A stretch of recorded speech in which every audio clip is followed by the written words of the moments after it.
X bond. लेकिन इससे जुड़ा हुआ एक सवाल भी हमारे दर्शक हमसे पूछना चाहते हैं। पटना से जेबी बंसल हमारे साथ फोन लाइन पर है। नमस्कार बंसल साहब, सवाल पूछिए।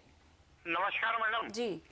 हाँ, थैंक यू फॉर यू जी। तो आपने मुझे CNBC आवाज में क्वेश्चन पूछने का मौका दिया। जी बंसल साहब। मैडम, ये इन्फ्लेशन इंडेक्स बॉन्ड के बारे में मैंने कुछ मैगजीन में पढ़ा भी है। हाँ। और आपसे भी सुना है। ये क्या होते हैं और कैसे मतलब ये काम करता है? बिल्कुल बंसल साहब, यहाँ पे आपके सवाल का जवाब देंगे। नीरव, मेरे ख्याल से बंसल जी के साथ साथ कई ऐसे दर्शक भी हैं जो इन्फ्लेशन इंडेक्स बॉन्ड के बारे में जानना चाहते हैं। तो जैसे कि हम जानते हैं कि डेट इंस्ट्रूमेंट्स है, साथ में FDs है, जैसे कि हमने चर्चा भी की, और टैक्स फ्री बॉन्ड्स भी है। यहाँ पर जैसे महंगाई बढ़ती है, इनमें रिटर्न जो है वो कम हो जाता है। लेकिन इन्फ्लेशन इंडेक्स बॉन्ड मेरे ख्याल से डिजाइन ही इस तरह से किए गए हैं कि अगर महंगाई बढ़ेगी तो आपका रिटर्न भी बढ़ेगा। बिल्कुल बिल्कुल, आपने बहुत सही सम अप किया है। और ये इन्फ्लेशन इंडेक्स बॉन्ड जो हम फाइनेंशियल प्लानर्स या आपके शो पे एक्सपर्ट्स आते हैं, ये हर बार जो डिमांड करते हैं उनकी डिमांड का ये सॉल्यूशन है। कि देखिए, आप FD में या ट्रेडिशनल इंश्योरेंस प्लान में या और कोई ट्रेडिशनल जो इन्वेस्टमेंट के एवेन्यू हो, कॉर्पोरेट बॉन्ड्स हो गए, यहाँ पे आप जब भी पैसे डालते हैं तो समझिए आपने आज की तारीख में 9% आपको एक साल की बैंक FD में मिल रहा है। इन्फ्लेशन भी कहीं ना कहीं 8-9% है। तो पोस्ट इन्फ्लेशन आप कुछ भी नहीं कमा रहे। बिल्कुल ठीक है। यही 9% अगर आपको 5 साल पहले या 6 साल पहले मिला रहता, जब इन्फ्लेशन लेट से 4% था, तो आपका पोस्ट इन्फ्लेशन रिटर्न काफी अच्छा था।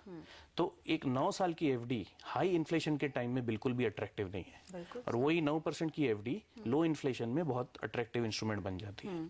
अब इन्फ्लेशन तो ना कंज्यूमर के हाथ में है ना बैंक्स के हाथ में है।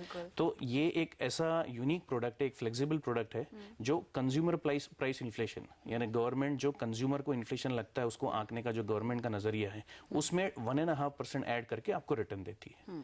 तो इन्फ्लेशन जैसे आज हाई है, ये बॉन्ड्स में अगर अभी आप पैसा लगाते हैं तो 10% इन्फ्लेशन प्लस 1.5, 11.5% आपको इसमें रिटर्न मिलता है। कल अगर इन्फ्लेशन कम होता है और इन्फ्लेशन 9% से घट के 7% हो जाता है, तो 8.5% का आपको इसमें रिटर्न मिलेगा। बट वो आपको चुभेगा नहीं। वो चुभेगा इसलिए नहीं क्योंकि अब इन्फ्लेशन कम हो गया तो मेरा रिटर्न कम हुआ है। और इन्फ्लेशन बढ़ता है तो जो हम जनरली कहते हैं कि आप अपना पूरा पैसा traditional investment Avenue, bank FDs हो गई, नॉन कन्वर्टेबल डिबेंचर्स हो गया, या ट्रेडिशनल इंश्योरेंस प्लान हो गए, मनी बैक और एंडोमेंट में ना लगाए। वो इसलिए ना लगाए क्योंकि हिंदुस्तान की जो इकोनॉमी है वो हाई इन्फ्लेशन की इकोनॉमी है। यहाँ महंगाई दर हमेशा ज्यादा रहने वाला है, चाहे कोई गवर्नमेंट आ जाए, चाहे आम आदमी पार्टी क्यों ना आ जाए। ठीक है, वो लोग कुछ हद तक कम कर सकते हैं, but India is a growing economy, और ग्रोइंग इकोनॉमी में हमेशा इन्फ्लेशन ज्यादा रहता है। तो इन्फ्लेशन इंडेक्स बॉन्ड्स आ जाते हैं तो काफी हद तक के पोस्ट इन्फ्लेशन